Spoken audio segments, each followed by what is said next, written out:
Hello everyone. So recently Patrouski made a video around Pokenexus, and judging by the title, I'm not sure if you like Pokenexus or not.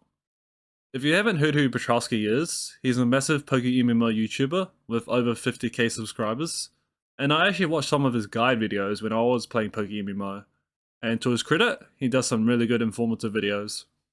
Seeing how I've been playing Pokemon Nexus or Pokemon Planet for nearly 8 years now, played multiple Pokemon MMOs, and being somewhat of a Pokemon Planet YouTuber, I thought I'll give you my reaction to this video. If you want to watch Petrowski's video and then come back to hear my opinion, please feel free to do so, as it's linked in the description. But I'm just going to summarize the points he made in this video and give you my opinion. And to avoid any confusion from now on, I'm going to be referring Pokemon Nexus to its original name, Pokemon Planet. So for the first 10 minutes, Petrowski talks about how Pokemon Planet has been around for a while, and how he has been harsh on it before, how Pokemon Planet hasn't caught up to the other Pokemon MMOs in terms of UI, game design, and basic MMO balancing concepts. He then discusses how it being a browser game can make it less preferable compared to a client, which makes it difficult to record due to the aspect ratio issues. He criticizes the lack of options within the game, such as the music side, the funky movement of side characters, and the not so great graphic options with it just being UI scale. He also finds it annoying that you have to press escape to exit the chat. Now onto his first point, yes, I do agree that Pokemon Planet should be miles ahead in terms of better UI for a game that is approaching its 10th year. For example, later on in the video, Patrouski talks about the storage box UI. The UI isn't exactly great, especially for players who have boxes with well over 15 pages. How there has not been an implementation of a search function inside the Pokemon boxes is insane to me. Game design? The main problem I have with Pokemon Planet is how there's actually no guide inside the actual core game to help newer players. I completely agree with Dev's statement of, I think there could be more UI tips/hints to guide newer players, instead of having to rely on chat to tell you to read the guide. A way for players to educate themselves or have some sort of new player walkthrough in the game which teaches the fundamentals and provides advice early on would be great. If I was doing a first impression of this game, like Petrowski is doing, and have never played any of the core Pokemon games, or a Pokemon MMO, I'll be completely lost because this game is not user-friendly at all. Basic MMO balancing concepts. Petrowski talks about the leveling scale later on in the video, which I'll touch up on, but what I really want to focus on is the current state of obtaining the new Metamons for PvP. Players that have access to a team of 6 Pokemon with 680 base stat is an abomination. But jokes aside, if you want to build a good OU team, realistically you have 3 options: be incredibly rich and buy the mons, leech off your clanmates, or grind for 8 hours per day or more for 6 months straight, and it's not even a guarantee that you'll get the right natures for the new Metamons. And yes, there's an argument that you can use the cheaper options, or go back to the old meta, but versing a team with one of the Tapus, Lando, Battlebond Greninja, you'll put at a huge disadvantage from the start just from their base stat. And can we talk about the scam they pulled during 2-time Shiny weekend before the Gen 7 patch came out? I had rolled Victini on that day, just for them to reduce Victini's price from 7k CP to 3.5k CP 2 days later. And I know a lot more players had it worse than I did, but what compensation did we get? We got a 2-time Shiny weekend. For Petrowski's second point, there is a downloadable desktop client, but from what I've heard, it's only downloadable from the Pokemon Discord, which is a bit questionable. And yes, the aspect ratio for recording a video is really bad. I don't know why. I do agree that Pokemon Planet does lack a lot of options within the game compared to other MMOs like PokeMMO, so those criticisms are valid. And don't get me started on why you have to press escape to exit the chat box or type. The amount of times I wonder why my keys weren't working, and then realizing I just typed a bunch of gibberish in chat. However, the reason why I dislike first impressions, especially when Petrowski says he only plays a Pokemon MMO up until its first gym badge, and stating you can learn so much about the game through its UI, is that this leads to premature judgments about the game's quality and depth, especially towards the in-game content that Pokemon Planet provides. While the UI can give good initial impressions of the game's design quality and user-friendliness, it is also important to recognize this is just part of the overall experience. Playing the game beyond the first gym allows for fuller understanding of more advanced gameplay mechanics, such as why PP refreshes every single time you go into battle, and can unlock other content such as events. Thus, early UI impressions are valuable, but should be considered as a part of a broader assessment of the game's overall design and functionality. In the second part of Petrovski's video, he discusses several aspects of the game, noting that the names of the currencies can be somewhat vague. He finds the boost of gems to be insanely high compared to those in PokeMMO, which he believes can lead to inflation issues.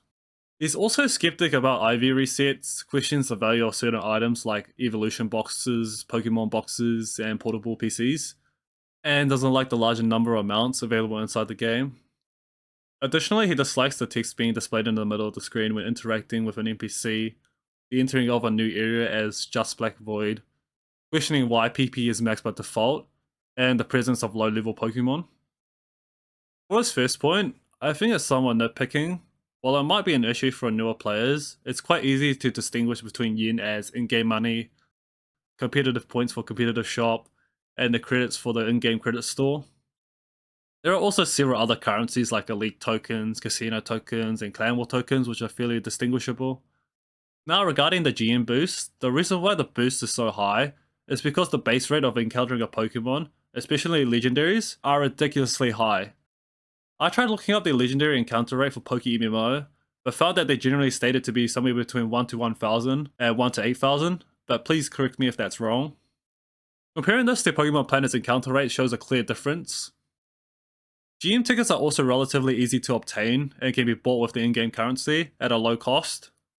I acknowledge his concerns about inflations with the GM, but realistically anyone who grinds the game for an hour a day and has defeated the Kanto Elite Four most likely has a GM ticket. I do wish he provided more insights onto why IV resets are so problematic. While PokeMMO has breeding, Pokemon Planet doesn't, so the only way to reset a Pokemon's IVs is through IV resets. And yes, Pokemon boxes and evolution boxes are a scam, and some items in the credit stores are way too overpriced for what they offer. The large number of mounts is a matter of personal preference. Like, I personally don't mind as they offer players many cool ways to customize their characters, especially for events. As for the text being displayed in the middle of the screen when talking to an NPC, again, personally don't mind, but it would make more sense to place it above their head. And it would be nice to get a glimpse of the next area rather than walking into a black void. But comparing Route 1 in Pokemon Planet and Route 1 in PokeMMO, I guess having slightly higher level Pokemon would provide for a more challenging start, but I would argue that lower level Pokemon allow for quicker battles, and you can always just run away from a Pokemon. Pokemon Planet also gives you higher EXP rewards, due to the world blessings, as a level 2 Rattata gave me 77 EXP, compared to defeating a level 5 Pokemon on PokeMMO, which only gave me 40 EXP. Petrovski's main criticism was focused on why PPs are maxed by default and reset upon encountering a Pokemon. Yes, I do agree that resetting PP does disrupt the player's strategy, especially if they have to carefully plan their moves and resources. Status of your Pokemon also gets reset upon encountering another Pokemon, so strategies like getting paralyzed on purpose before battle and using Facade are no longer viable. However, Pokemon Planet is different from other Pokemon MMOs because of the outrageous base encounter rates of Pokemon. I think Smooth said it best where there are several areas in the game where kill grinding is either beneficial or the only method of grinding. In some maps, it takes 3 or more repels to get there, such as Stark Mountain. It would be incredibly tedious to walk back to the Pokemon Center after 10 battles, especially when a player can encounter 200,000 Pokemon without finding the legendary they are searching for.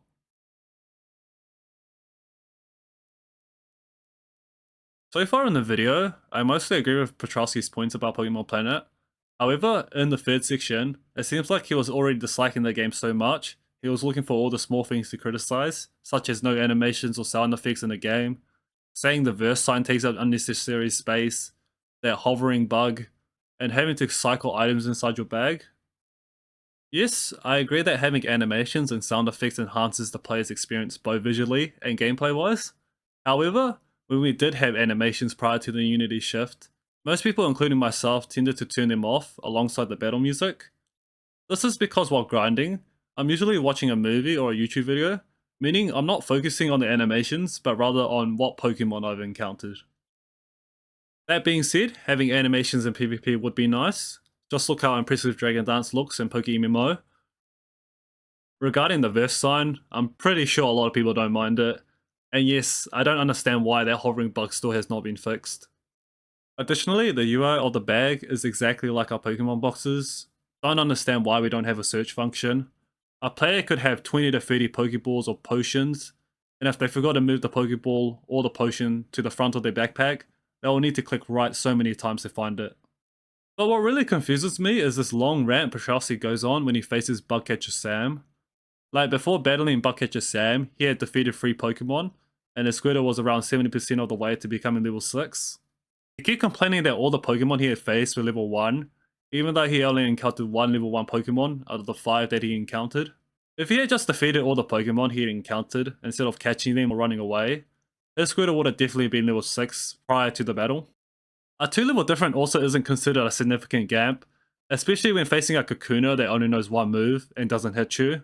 So struggling against Bugcatcher Sam with 8,000 hours of Pokemon MMO experience is not a good look. And what's worse is 2 minutes later after losing to Bugcatcher Sam, he defeats maybe like 3 to 4 Pokemon and reaches level 7. So by his standards, does this mean that he's now overleveled for Bugcatcher Sam? In my personal experience, having gone from Kanto to Unova 3 to 4 times on different accounts, the level gap isn't even that bad. Yes, some people might say it's insanely grindy with the high level jumps between regions, and the insane amount of time you have to put in to get your Pokemon to level 100. But I enjoy the challenge of being underleveled and facing trainers who are maybe like 5 to 6 level above me. Patrouski does think PP refreshing is bad, but I've already explained why PP refreshes inside this game. The last part of Patrouski's video is just... like, he ends up going on another rant about not being able to rebattle trainers. Doesn't like how you can encounter a Pokemon before the evolution level. Know that you caught a Pokemon before they've gone inside a ball. Still goes on about the level gap when he has a Pokemon that does 4 times damage to Brock's gym and then calls it piss easy. Like, if you had your chat open, you can see that trainers can be rebattled every 24 hours. The reason why they did this is to prevent players from excessively farming experience and money from trainers, as they tend to provide more rewards than grinding wild Pokemon. As for encountering a Pokemon before the evolution level, I'm pretty sure this is intentional, because for instance, if you catch a Pokemon above level 40, such as level 56, it will go back down to level 40. I personally don't mind this, though I'm not sure why it's designed this way. It's just how the game is, really grindy. Additionally, knowing you've caught a Pokemon before it's gone inside the ball is probably a bug. As previously, caught Pokemon would automatically go inside your party if there was a slot, and this was fixed. However, achievements and Pokédex still show you've caught the Pokemon before they've gone inside the ball. But then again, there's this main issue about him constantly complaining about this level gap that I'm not seeing. Like, you have a Squirtle that does 4 times damage to Brock's Pokemon. Of course it's going to be piss easy. What I really want to see is how long it takes you to defeat Misty's gym, especially with Squirtle as your starter. The main problem I have with this video is you saying don't go shitting on Pokemon Nexus when your title is Pokemon Nexus, the worst Pokemon MMO I've ever played. Like, do you not know what implication that has to your fans? Like, that title will easily discourage potential players from giving the game a fair chance, especially when the review/first impressions are based on the experience up to just the first gym.